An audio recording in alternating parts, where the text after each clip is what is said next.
Hey everybody, PC Addict 365 here with you, and in front of me are all the parts for the $2,000 budget video editing computer build that I was telling you about.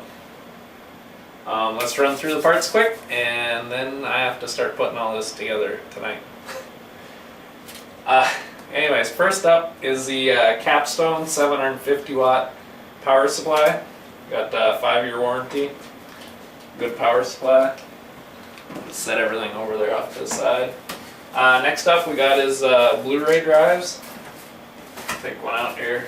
One is open, or I opened it. Went with the LG 14X. Hopefully you guys can see it here.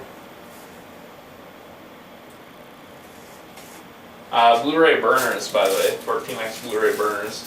I got 2 of them. A lot of you people wonder why a person needs 2 burners. Well, I like having them just in case one does ever fail.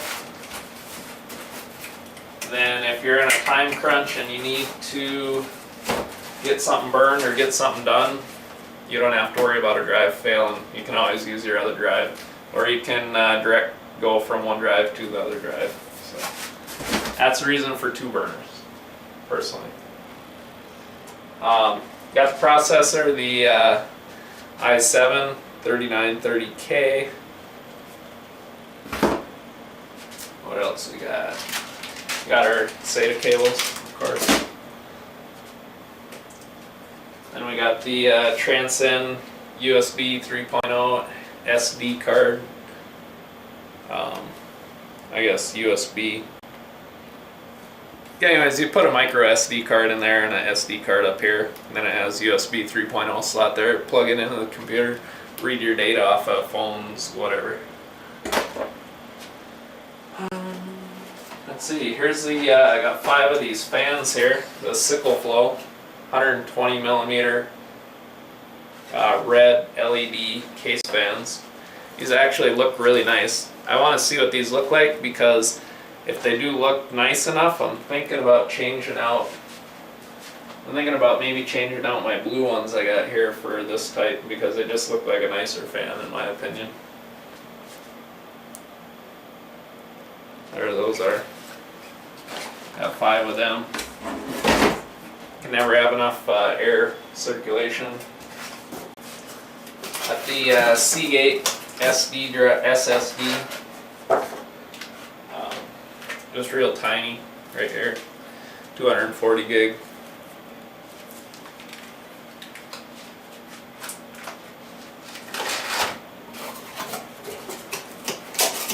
What else we got?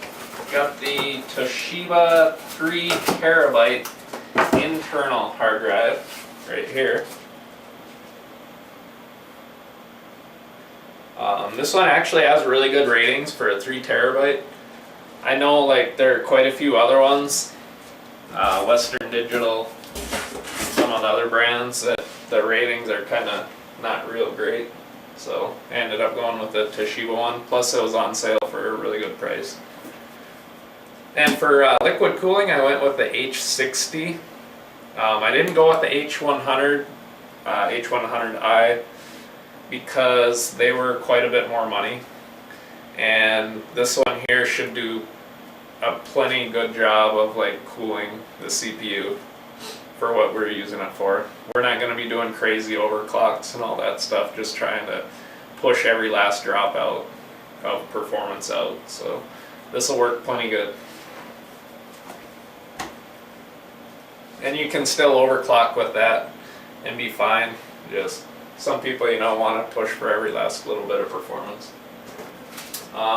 Again, got the Logitech MK550 wireless keyboard and mouse combo. See what else we got. Got the G-Skill Ripsaw RAM and stuff. Got the Acer 24-inch monitor here, LED, full HD. I'll be doing a comparison in size later on to my 21.5s. I might hook the 24-inch up over here just to see what the size difference is. But yeah. Then we got the graphics card. We're making sure I don't open this thing nicely.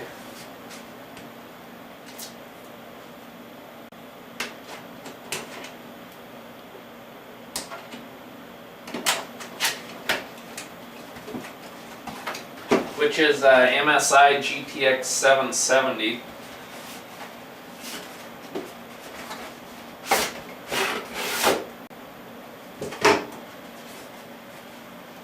Where are we at? Yeah, anyways, nice box, but it's a MSI GTX 770. You guys thought I was going to open it all the way? Nah, you have to watch my unboxing video. And last but not least, we actually have the, well not quite last, but we have the Asus P9X79 motherboard right here. So there you go, stay tuned for more. Last but not least, we have the Corsair Vengeance C70 case. So that wraps it up. Now I'm going to do a couple other videos and start building. So thanks for watching, guys. Check out my channel. Hope you enjoy the videos and stay tuned for more.